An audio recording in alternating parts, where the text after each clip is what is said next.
Title: Glitter and Guts. Elliot had always been different, but he didn't quite know how to put it into words.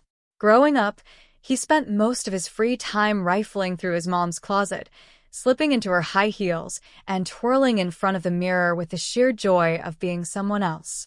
He loved the feel of satin against his skin and the way the heels clicked on the tile floor like a tap dancer's shoes.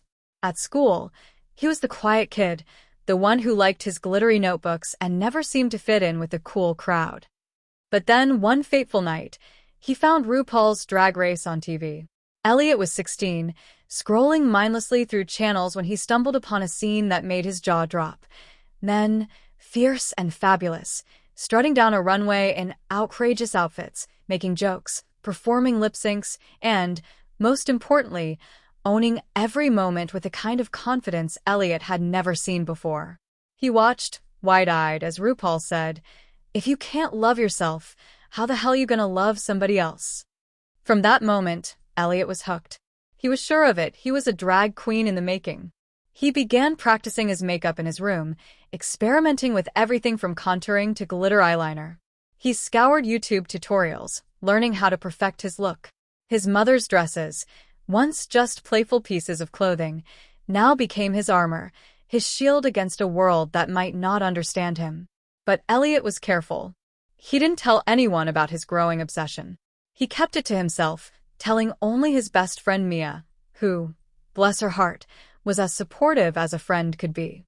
One evening, after months of preparing and perfecting his look, Elliot decided he couldn't keep his passion a secret anymore. He had to do something about it. His town was small, but there was a bar on the edge of town that had a weekly drag show. The performers were incredible, and the audience cheered them on like they were rock stars. He had watched the show online and dreamed of being part of it. So, Elliot did what any teenager with too much glitter and not enough fear would do. He snuck out of his house. He borrowed one of his mom's old cocktail dresses, found some heavy-duty mascara, and painted on the fiercest winged eyeliner he could muster. He even threw in some red lipstick for good measure. When he caught his reflection in the mirror, he couldn't stop smiling. He had done it, he was ready. The bar was dark and buzzing with energy when Elliot arrived, heart pounding in his chest. He slinked inside, his heels clicking against the floor as he tried to blend in with the crowd. He wasn't 21, but what did age matter when you were in drag? The bartender, an older man with a gruff voice, raised an eyebrow at him as he approached the counter. "You don't look like you're old enough to be in here," the bartender said. I'm 21 in drag years," Elliot replied, trying to sound confident. The bartender chuckled and let it slide, shaking his head as Elliot made his way to the stage area. He spotted a few drag queens backstage, getting ready for their performances, and his heart skipped a beat. He approached the host, a queen named Crystal, who was getting the crowd pumped up for the show. "Hey, I was wondering if I could, perform?" Elliot asked, voice trembling but determined. Crystal looked him up and down, taking in his hastily put-together look. "Well, honey, you've got the nerve, I'll give you that. What's your name, darling?" "I'm Glenda the Good." Like from The Wizard of Oz, Elliot stammered, hoping the reference wouldn't fall flat. Crystal raised an eyebrow but smiled. "All right, Glenda, you're on the list. Just don't trip on those heels, okay?" Elliot beamed, his heart soaring. This was happening.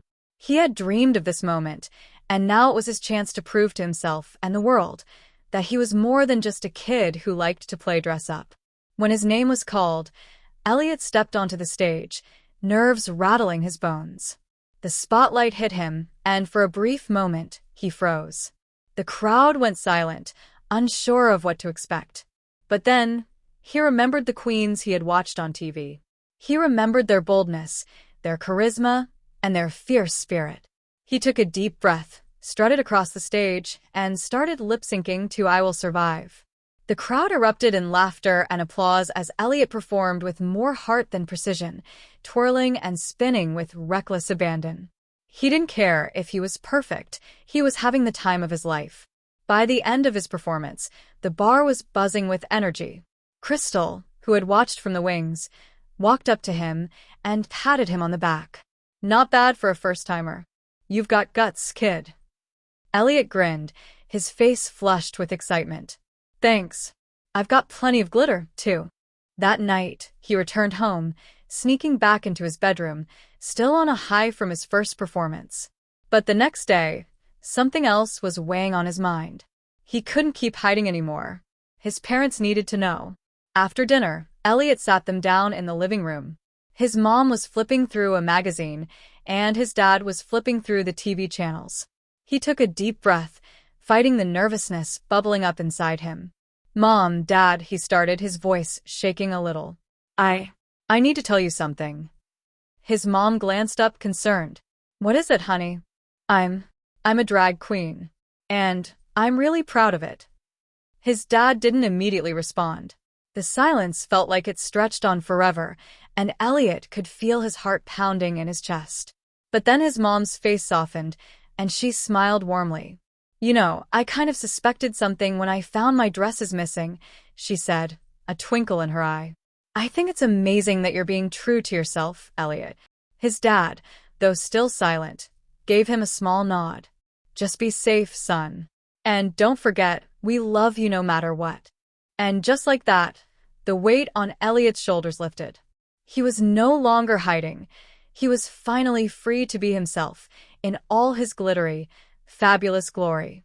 Later that night, as Elliot lay in bed, he smiled to himself. He wasn't just a kid who liked to play dress-up anymore. He was Glenda the Good, drag queen extraordinaire, and the world better watch out.